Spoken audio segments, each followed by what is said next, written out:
Shadow here, Rebel 52 VTK. Let's talk about it. Resistance and aggression are not the same things. Let me say that again. Resistance and aggression aren't the same things. Resistance is what happens when we both agree to fight, right? In most cases.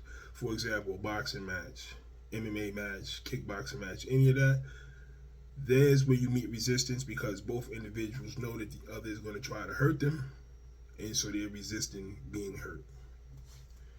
Self protection situations are usually the result of ambush, and ambushes usually begin with aggression on the part of the ambusher, who's attempting to use aggression as a means to intimidate the person being ambushed.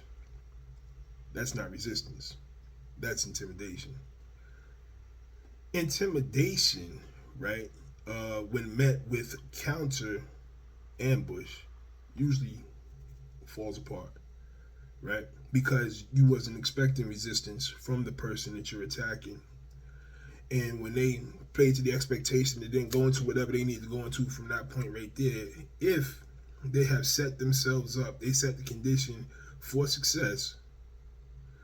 By the time you realize that you need to be resistant, it's too late. The fight is already over, right? Or the engagement is already over.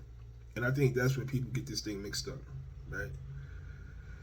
There are techniques that work in sanctioned fights that aren't going to work in a self-protection situation because you simply don't have the time or the room to make it happen.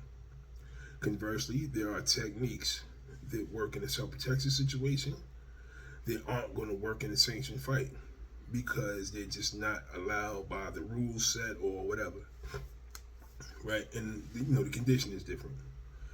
There are a lot of factors that play into all of this stuff, right? And these things have to be considered when evaluating different disciplines, right? The brother from Bladecraft Method has a saying that someone told me about where he says that a failed ambush becomes a duel.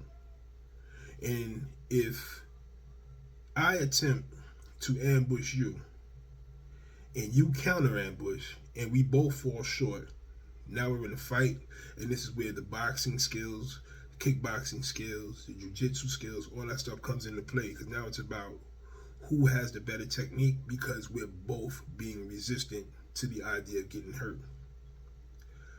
But if I counter ambush and my counter ambush is successful, right, you don't get a chance to do anything after that. I tell my students all the time, you won't always be first, but if you can't be first, be next and be selfish. Don't give the person another go. They don't get another chance, right? And that right there is the nature of self-protection. It's about being selfish when it's your turn to go. You create the opportunity for you to go, right? And you want to finish it. You don't want to dance around, right? You can't dance around a lot of the time because if you're ambushed, usually it's going to be someplace where, first, let's deal with this. If you get ambushed, it's because the person thought you were a mark, right? They thought you were a victim. Something about you triggered the predatory mindset with them that made them think that you were prey, right? So that's one. Two, predators attack where they feel you're the most vulnerable. So you're probably going to be isolated, right? And it's going to be someplace where your movement is restricted. That's two, right? They're probably bigger than you are, believe themselves to be stronger than you are, and in some cases they may be, right? And they believe themselves to be more intimidating than you are, right? So when you bring all these factors to bear, right, and the fact that when they strike, they're going to strike when you least expect it, right? So they're going to come from your blind side, right? They want to catch you with your guard down. See, they're not expecting resistance from you.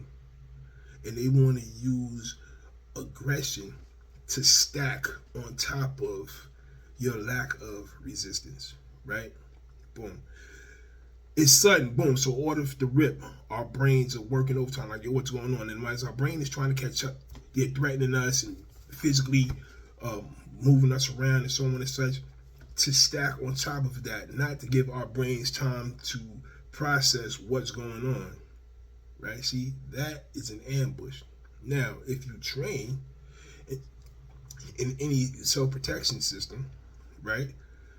In the system you're training and they train you for reality of combat, right? Of those types of situations, then your brain should be able to go into autopilot. And you should have, like Musashi said in the Book of Five Rings, teach your body strategy, right? You should automatically go right into what you need to do to protect yourself, to keep yourself safe, right? So, me, I tell my students, play to the expectation. The person attacker, they thought you was going to be scared, pretend to be scared. Oh my God, please don't hurt me, right? Because from this position, you can go into whatever cover you need to go into in order to counter, right? And if you can't be first, be next and be selfish, right? When I go, I'm going all the way, right?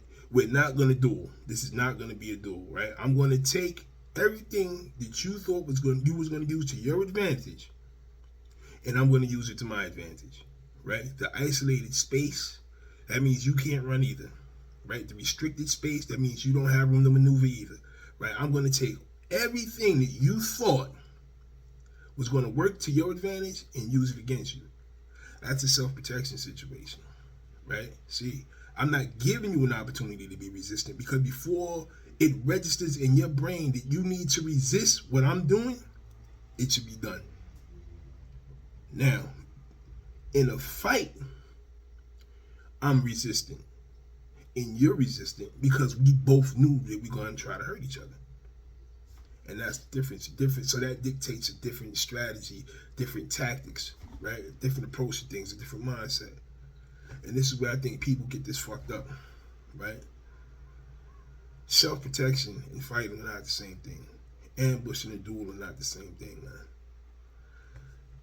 And people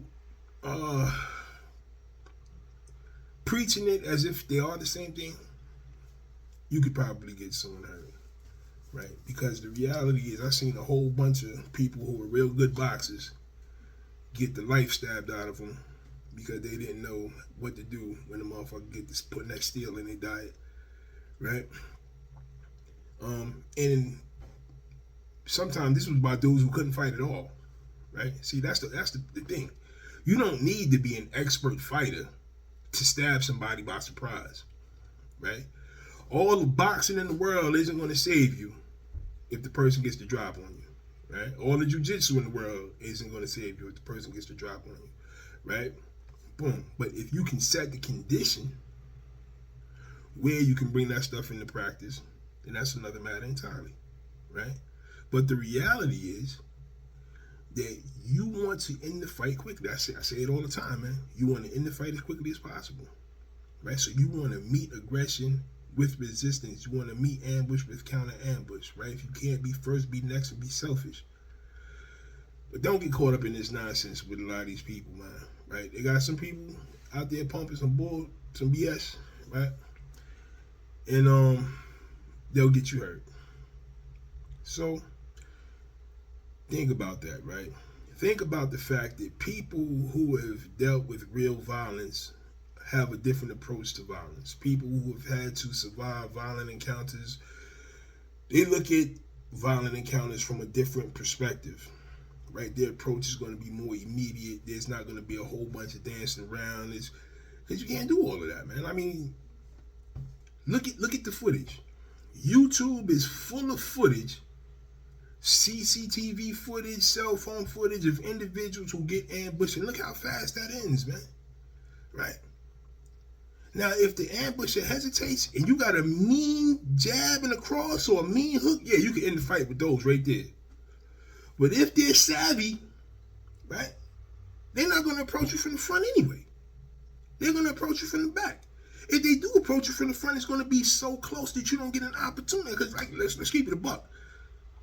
If you can box, you know that your jab and your cross are long-range punches. And if I catch you in between your car and the car door, and I come in and press you like this and put a knife in your stomach, your jab and your cross don't mean shit, right?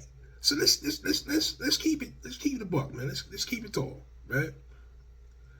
Different set of rules, different principles, different tactics, different strategies, man. Right? Can they complement each other? Absolutely, right? I think a person should learn a self-protection system, and they should also learn a dueling system, right? They should learn to box. They should learn jujitsu. They should learn to kickbox, right? Because these things will help. Either one of them by themselves, though, right? If I had to choose, right? I could only learn one, and I'm not intending to be a professional fighter anytime soon. I would learn self-protection, right? Boom. As long as I'm learning from somebody who understands the nature of real violence. And there it is, right? So those are my thoughts on that. It's a little food for thought for you.